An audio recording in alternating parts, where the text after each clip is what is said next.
सांगतो, इथं जर आपण पाहिलं तर ही नदी अशी आलेली आहे आणि गोल फिरून पुन्हा अशी यस सारखा हिने आकार धारण केलेला आहे. म्हणजे भूरूपानुसार जमिनीच्या चढ उतारानुसार नदी आपली दिशा बदलते आणि वहनाचं कार्य करत असते. आता बघा, ही नदी जोपर्यंत शेतामधून, जंगलामधून, डोंगरामधून वाहते तोपर्यंत ती शुद्ध स्वरूपामध्ये असते. पण एकदा का ही नदी मानवी वस्तीमध्ये आली, इकडे काढ एक साक्षी, तिकडे मानवी वस्तीमध्ये आली की या ठिकाणी माणूस या नदीवरती नदीच्या पाण्याचा वापर आहे तो वेगवेगळ्या कारणांसाठी केला जातो. त्याचबरोबर अलीकडच्या काळामध्ये नदी शहरांमधून वाहत असताना नदीच्या पाण्यामध्ये किंवा नदीच्या पात्रामध्ये आणि आधुनिक प्रदूषण, जल प्रदूषणाची समस्या निर्माण झालेली आहे. या ठिकाणी जल प्रदूषण होते आणि दुसरं नैसर्गिक रीतीने सुद्धा या ठिकाणी पाण्याच्या किंवा जमिनीच्या किंवा वनस्पतींच्या रूपामध्ये त्यामुळं या ठिकाणी आज पाण्यामध्ये मोठ्या प्रमाणामध्ये जलपर्णी सारख्या वनस्पती वाढत आणि वनस्पतीबद्दल ठीक आहे मॅडम, थोड्या आपल्या मार्ग सुद्धा आपली एक प्रकारची मूलभूत गरज आहे. आपल्याला सगळ्या कामांसाठी पाण्याची आवश्यकता असते, बरोबर. पाण्याचे वेगवेगळे स्रोत आहेत, म्हणजे नदीतून आपल्याला पाणी मिळतं, विहिरीतून पाणी मिळतं, तलावांमधून मिळतं किंवा पाट असेल, कालवे असतील.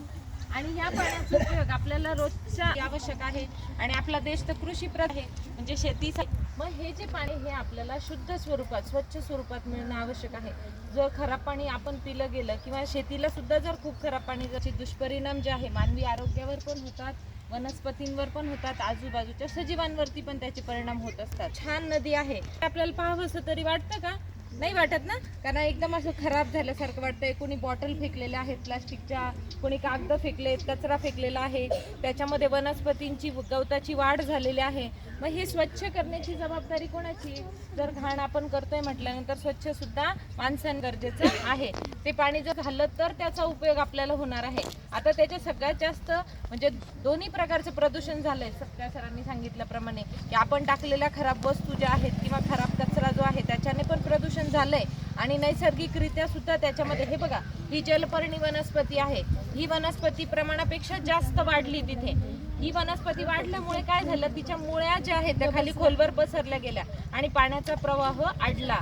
आता पाणी जर प्रवाहित राहिलं असतं तर ते स्वच्छ राहिलं असतं, पण पाण्याचा प्रवाह अडला, ते जागेवर थांबलं. जागेवर थांबल्यामुळे काय झालं, त्याचं म्हणजे त्याच्यामध्ये अनेक गोष्टींचं विघटन व्हायला सुरुवात झाली. त्याच्यामध्ये काही म्हणजे विषारी पदार्थ ज्याला म्हणतो किंवा तयार व्हायला सुरुवात झाली, किंवा त्याच्यामध्ये अनेक कीटक जे आहेत ते वाढल्यामुळे त्यांचं डिकम्पोजिशन सुरू झालं. त्याच्यातून विषारी गॅस जे आहेत ते बाहेर पडायला सुरुवात झाले त्यातील घटकांवर. त्याचबरोबर त्या पाण्यामध्ये सुद्धा एक ॲक्वॅटिक लाईफ आहे, बरोबर. त्याच्यामध्ये सुद्धा काही सजीवांची वाढ होत असते, त्यांच्यावरती सुद्धा कळत नकळतपणे त्याचा परिणाम व्हायला सुरुवात झालेली आहे. तर काय केलं पाहिजे, सगळ्यात पहिल्यांदा पहिलं कर्तव्य काय आपलं, की कुठल्याही प्रकारच्या जलसाठ्यांमध्ये, पाण्याच्या साठ्यांमध्ये आपण कचरा फेकायचा नाही. कुठल्याही प्रकारचा कचरा पाण्यामध्ये, नदीमध्ये नाही, नाल्यांमध्ये नाही, किंवा कुठल्याच म्हणजे वॉटर बॉडीज जेवढ्या आहेत त्या कुठंही कचरा टाकायचा नाही. उलट आपल्याला कचरा दिसला तर तो काय करायचा, साफ करून घ्यायचा आहे. तर आपणावरती आता ही तर जशी जलपर्णी आहे अशी जास्त प्रमाणात वाढलेली आहे. रामकुंडावरती जर बघितलं तर रामकुंडाचा परिसर सोडला आणि पुढे नदी पुढे आल्यानंतर जर बघितलं, ह्या प्रमाणावरती ही जलपर्णी वनस्पती वाढलेली आहे. जे आहे त्याच्यातून काढायचं म्हणजे हे पण खूप खर्चाचं काम आहे. आता सध्या ह्या जलपर्णी वनस्पतीपासून बायोडिझेल जे आहे ते तयार करण्याचा प्रकल्प सुरू झालेला आहे.